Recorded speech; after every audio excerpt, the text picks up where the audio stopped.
नमस्कार, NH1 news live में आप सबका स्वागत है और मैं हूं हिमांशु शर्मा। इस समय श्री माता वैष्णो देवी के आधार शिविर में हम मौजूद हैं, कटरा में हैं और लाइट यहां पर बंद है। तकरीबन 1-1.5 घंटे से पूरा शहर अंधकारमय हो चुका है और सामने आप देख सकते हैं जो पहाड़ों पर लाइट जगमगा रही है, ये है त्रिकुटा पर्वत, श्री माता वैष्णो देवी जहां पर निवास करती हैं। और कैप्शन आपने पढ़ी ली होगी, कैप्शन में मैंने लिखा कि माता रानी तो पक्का रूठी हुई हैं और सिर्फ भगवान श्री माता वैष्णो देवी की बात करें तो सिर्फ वही नहीं रूठी, भगवान जिस भगवान की हम पूजा करते हैं, जिस भी भगवान की हम पूजा करते हैं वो रूठे हुए हैं। क्योंकि हर एक जो तीर्थ स्थल है इस समय बंद है और भारी तबाही हर जगह हुई है, चाहे हिमाचल प्रदेश हो, जम्मू कश्मीर हो, उत्तराखंड हो या फिर पंजाब हो, हर जगह तबाही मची हुई है और तीर्थ स्थल जो हैं वो बंद हो चुके हैं। भक्त जो हैं दर्शन करने जाना चाहते हैं लेकिन भगवान अब दर्शन नहीं दे रहे। अगर मैं श्री माता वैष्णो देवी की बात करूं तो आज 13वां दिन है और यात्रा आज भी बंद है। लेकिन माता रानी की जो पूजा आरती है, पूजा अर्चना है, वो वैष्णो देवी भवन पर बिल्कुल विधिवत तरीके से रोज़ हो रही है, पूजा अर्चना वहाँ जारी है। लेकिन यात्रा बंद हो चुकी है। 26 अगस्त के बाद यात्रा लगातार बंद है और अब कब खुलेगी ये किसी को नहीं पता। कल एक प्रतिनिधि मंडल जो है सीओ श्राइन बोर्ड से मिला था और उन्होंने वहाँ कहा था कि यात्रा जो है वो खोली जाए और कल ये सोचा जा रहा था कि शायद यात्रा खुल जाए, लेकिन ऐसा नहीं हुआ क्योंकि कल भी बारिश हुई, आज भी बारिश हुई और आगे भी 1-2 दिन 8 और 9 को बारिश बताई जा रही है। अब यात्रा कब खुलेगी ये तो माता रानी ही जानती हैं, लेकिन एक बात पक्का है कि जो हम लोग कर रहे हैं उस वजह से श्री माता वैष्णो देवी नाराज़ हैं। क्योंकि माता वैष्णो देवी ट्रैक पर या आधार शिविर पर जो कुछ भी हो रहा है वो एक भक्त नहीं कर सकता, वो एक टूरिस्ट कर सकता है, एक लालची लोभी इंसान कर सकता है और वो ही यहाँ पर हो रहा है। आए दिन खबरें चलती हैं कि वैष्णो देवी ट्रैक पर भी नशा बिकता है और कटरा में तो हर जगह नशा बिक ही रहा है, ये हम सब जानते हैं। और इसी के चलते ये सब होना ही था। क्योंकि अगर हम इस बात को समझें कि भगवान किस तरह नाराज़ होते हैं, जो हमारी मान्यताएं हैं, तो हमें समय नहीं लगेगा ये समझने में कि आखिर माता रानी नाराज़ क्यों है। क्योंकि पाप का घड़ा शायद अब भर चुका है। बार बार यात्रा कई कारणों से बंद हो जाती है और इस बार भी ऐसा हुआ, यात्रा फिर से बंद हो गई।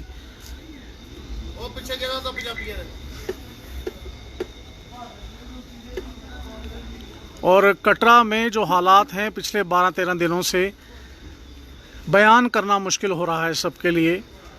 और सिंपल सी एक बात कहूँगा कि जो डोमिसाइल वाले हैं वो तो तकरीबन यहाँ से चले गए हैं, लेकिन स्टेट सब्जेक्ट वाले अभी भी कटरा में ही हैं क्योंकि वो कहीं और जा नहीं सकते। वो पैदा भी यहीं हुए थे और उन्होंने जान भी यहीं पर देनी है, इसी स्थान पर।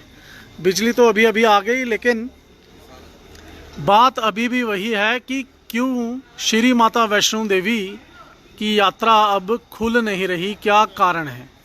कारण ये भी हो सकते हैं कि अभी सर्वे चल रहा हो कि कौन से ऐसे एरियाज़ हैं ट्रैक पर जो अभी वनरेबल हैं और उनको थोड़ा सेफ्टी चेक करने के बाद ही क्लियर किया जाए, उसके बाद ही यात्रा शुरू की जाए।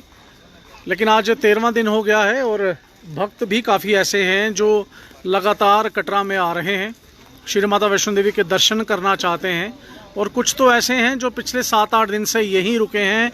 हमने आपको खबरों के माध्यम से भी बताया था कि वो चाहते हैं कि जब तक यात्रा नहीं खुलेगी वो वापस नहीं जाएंगे और वो लोग कटरा में ही, वो भक्त कटरा में ही रुके हुए हैं।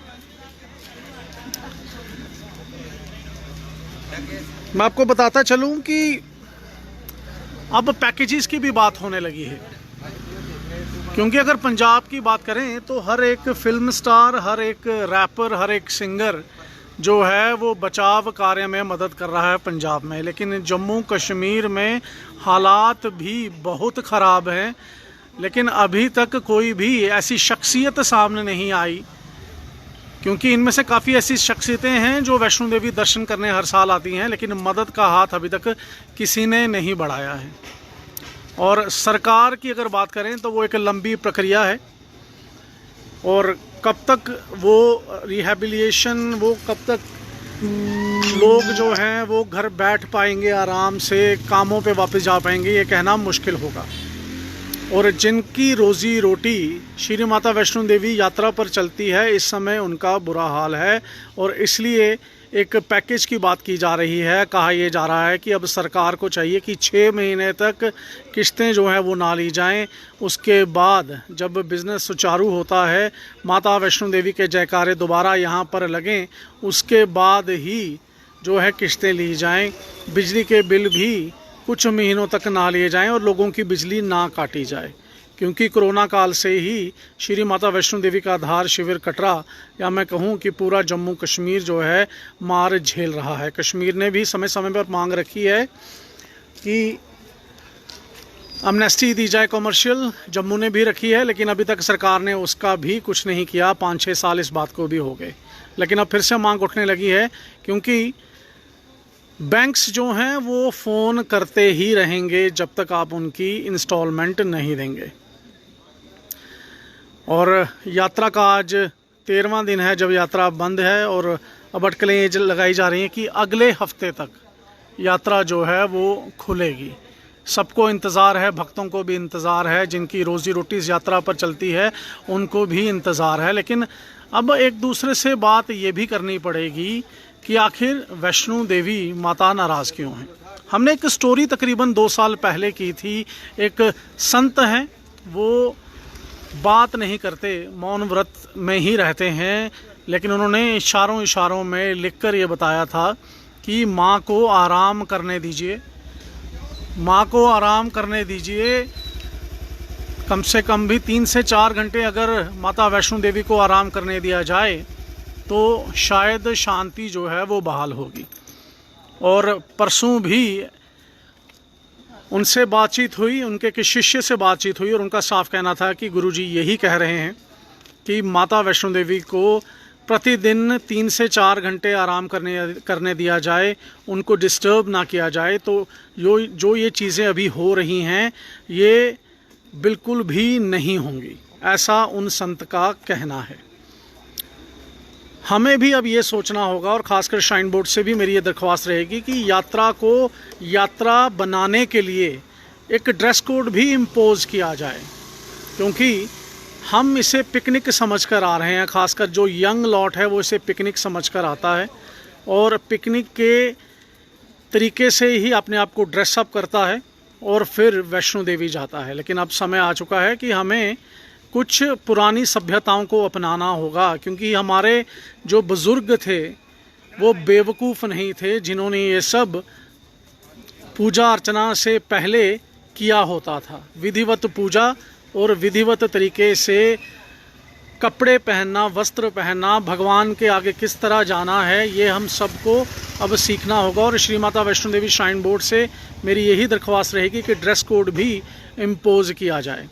अब कई लोग जो मेरी बातें सुन रहे होंगे वो हो सकता है कि कहें कि सुपरस्टिशियस ये बातें हैं, लेकिन जब भगवान की बात आती है तो सुपरस्टिशियस भी होना पड़ता है, क्योंकि भगवान को हमने देखा नहीं, लेकिन भगवान को हम रोज़ पूजते हैं। वही एक अल्टीमेट सुप्रीम पावर है जो इस दुनिया को चलाती है, ऐसा हम मानते हैं। तो अब समय आ चुका है कि हम सब भी अपने आप को टूरिस्ट से हटकर एक भक्त समझें और भक्त की तरह माँ के चरणों में विलीन हो जाएं, नतमस्तक हो जाएं। अगर आप मेरी इस बात से सहमत हैं तो ज़रूर कमेंट बॉक्स में जाकर अपने कीमती कमेंट छोड़िए, और अगर सहमत नहीं भी हैं तब भी सुझाव ज़रूर दीजिएगा। इसलिए मैंने पहले ही कहा कि माँ तो पक्का ही नाराज़ हैं, धन्यवाद।